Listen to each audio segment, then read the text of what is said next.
సామాజిక న్యాయం ప్రతి ఒక్క కులానికి చేయాలనేది మన ముఖ్యమంత్రి గారి శ్రీ వైఎస్ జగన్మోహన్ రెడ్డి గారు సంకల్పం కాబట్టి అందులో భాగంగా శరవేగంగా అనంతపురం జిల్లా అదేవిధంగా సత్యసాయి జిల్లాలో కూడా చాలా సీట్లలో మార్పులు చేర్పులు అయితే జరుగుతూ ఉండేదైతే వాస్తవం.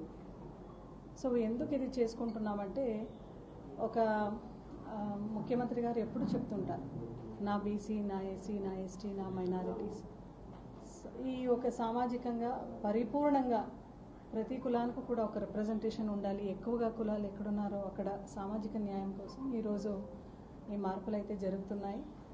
మళ్ళా మన పార్టీ నినాదం అయితే వై నాట్ 175కు 175 అనే నినాదంతో వెళ్తున్నాం. ప్రజా సంక్షేమం కొరకు అదేవిధంగా the weaker and the down total sections ఎవరైతే ఉన్నారో, ద వీకర్ సెక్షన్స్ ఎవరైతే ఉన్నారో అందరూ కూడా మళ్ళీ జగనన్నే రావాలి అని ప్రతి ఒక్కరు కోరుకుంటున్నారు. కాబట్టి ఖచ్చితంగా ఇది మన బాధ్యత. మా జగనన్న పైన మన పైన ఉండే ఒక పెద్ద బాధ్యత ఏదంటే మళ్ళీ వెల్ఫేర్ స్కీమ్స్తో మళ్ళీ ఈ డెవలప్మెంట్తో ఖచ్చితంగా ప్రతి కాన్స్టిట్యున్సీలో కూడా ఫుల్ ఫ్లెడ్జ్గా హైయెస్ట్ మెజారిటీతో మళ్ళీ వచ్చి వై నాట్ 175కు 175 అనే నినాదం అయితే పూర్తి చేయబోతున్నాం. కాబట్టి అందులో తప్పనిసరిగా ఈ మార్పులు చేర్పులు అయితే ఉన్నాయి. ఇక్కడి నుంచి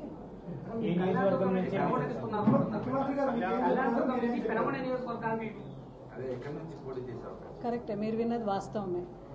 ముఖ్యమంత్రి గారు ఆదేశం మేరకు కళ్యాణదుర్గంలో వాల్మీకి సామాజిక వర్గానికి చోటు కల్పించాలి అనే ఒక నేపథ్యంలో ఈరోజు పెనుకొండలో నన్ను పోటీ చేయమని అంటున్నారు. ఖచ్చితంగా పెనుకొండ నుంచినే పోటీ చేస్తున్నాం. డెఫినెట్గా ఏదైతే ఈ కళ్యాణదుర్గం నియోజకవర్గంలో నా రాజకీయ ప్రస్థానం అయితే ఖచ్చితంగా కళ్యాణదుర్గంలోనే 2014లో జరిగింది. అపోజిషన్లో ఉంటూ మళ్ళీ రూలింగ్లో వచ్చి కళ్యాణదుర్గం ప్రజలందరూ కూడా భారీ మెజారిటీతో గెలిపించినారు. వాళ్ళందరికీ కూడా ఎప్పుడు కూడా నేను మనస్పూర్వకంగా వాళ్ళకి ఎప్పుడు కూడా కృతజ్ఞతలాగా ఉంటాను. అదేవిధంగా ఏదైతే కళ్యాణదుర్గం డెవలప్మెంట్లో నా లీడర్స్, నా క్యాడర్, మా ప్రజలందరూ కూడా కృషి చేశారు.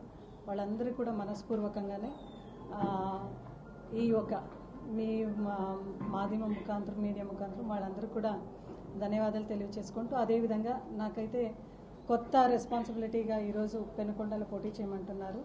అధిష్టానం ఏమి చెప్పినా దానికి కట్టుబడి ఉంటూ ఖచ్చితంగా మేమందరూ కూడా మా జగన్ సార్ ఏదైతే చెప్తారో, మా ముఖ్యమంత్రి గారు ఏదైతే చెప్తారో దానికి అందరూ కూడా కట్టుబడి ఉంటూ చాలా సంతోషంగానే ఈ కొత్త బాధ్యతను తీసుకుంటూ మళ్ళీ ఏ కాన్స్టిట్యున్సీలో మాకు పోటీ చేయమంటారో, ఏ జవాబుదారీ ఇస్తారో దాన్ని ఫుల్ ఫ్లెడ్జ్గా 100కు 100% మనం చేసుకొని వస్తాం. ఎందుకంటే మనం నమ్మిండే సిద్ధాంతం జగనన్న, భగవంతుడు, ప్రజలు, కష్టం, ఇదే సిద్ధాంతం.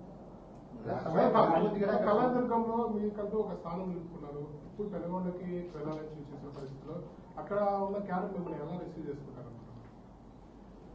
ఏ కాన్స్టిట్యున్సీకి వెళ్ళినా కూడా అక్కడున్న ఒక్క కామన్ ఫ్యాక్టర్ ఏంటంటే జగనన్న పార్టీ ఫ్యాన్ సింబల్.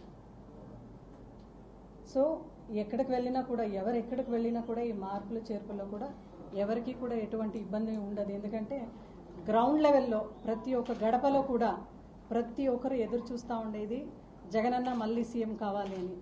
ఆ ఒక మోటివ్తో, ఆ ఒక బ్యాక్గ్రౌండ్తోనే ప్రతి ఒక్కరు కూడా ఈ మార్పులు చేర్పులు కూడా చాలా 100కు 100% నిండు హృదయంతో స్వాగతిస్తున్నారు.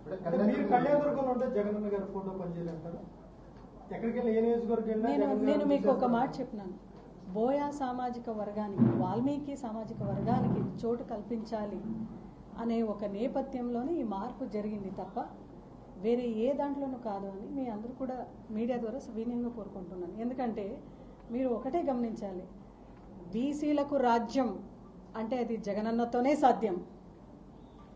ఈ ఒక నినాదం ఉంది కాబట్టి బీసీలకు మీరు కూడా చూసినారు, గత ప్రభుత్వం అయితే ఖచ్చితంగా బీసీలందరూ కూడా గుర్తించిన పరిస్థితి లేదు. బట్ మన జగనన్న, మన గవర్నమెంట్లో మేము కార్పొరేషన్స్ ఓపెన్ చేసి చాలా కులాలందరినీ కూడా డైరెక్టర్స్ని కూడా అపాయింట్ చేసి ఇంకా ఆ కులాలకి ఎట్లా మెరుగైన సేవ అందించాలి అనే నేపథ్యంలో మనం వర్క్ చేసినాం.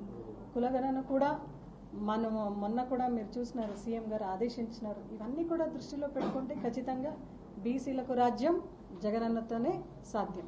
బోయ సామాజిక వర్గానికి సంబంధించిన ఎవరు ఉండబోతున్నారు? కళ్యాణదుర్గంలో బోయ సామాజిక వర్గానికి చెందిన వారు ఎవరు ఉండబోతున్నారు? ముఖ్యమంత్రి గారు అయితే సామాజిక న్యాయంలో ఖచ్చితంగా ఒక వాల్మీకి సామాజిక వర్గానికి ఇవ్వాలని ముఖ్యమంత్రి గారు చెప్పినారు. వాల్మీకి సామాజిక వర్గంలో ఏ స్ట్రాటజీతో ఎవరు వస్తారనేది ముఖ్యమంత్రి గారి నిర్ణయం. అక్కడ మీ క్యాడర్కి ఏమని చెప్పబోతున్నారు? ఎందుకంటే మీ వెంట నడిచే వాళ్ళు చాలా మంది. రాష్ట్రంలో ఉండే ప్రతి ఒక్కరికి కూడా మనం చెప్పేది ఒకటి, మార్పులు చేర్పులు అయితే చాలా నిండు హృదయంతో సాగిస్తున్నాము. 100% క్యాడర్ ఎక్కడున్నా కూడా మన జెండా అజెండా జగనన్న ఫ్యాన్ గుర్తు దేనికే పనిచేస్తాం.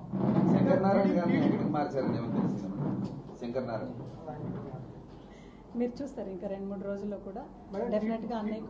టీడీపీ వాళ్ళు ఇక్కడ పనికిరాని చెత్త వేరే చోట ఎలా పనికొస్తుంది అంటే మన ఇంట్లో చెత్త పక్కింట్లో వేస్తే సుగంధం అయిపోతుంది అన్న పరిస్థితి. ఇప్పుడు ఇక్కడ మీరు పనితీరును క్రైటీరియా తీసుకున్నారా జగన్ గారు, లేదంటే సామాజిక న్యాయాన్ని క్రైటీరియా తీసుకోవాలి. మరిన్ని వీడియోస్ కోసం ఛానల్ ని సబ్స్క్రైబ్ చేయండి. లేటెస్ట్ అప్డేట్స్ కోసం వాట్సాప్ ఛానల్ ని ఫాలో చేయండి. అండ్ లింక్ డిస్క్రిప్షన్ లో ఉంది.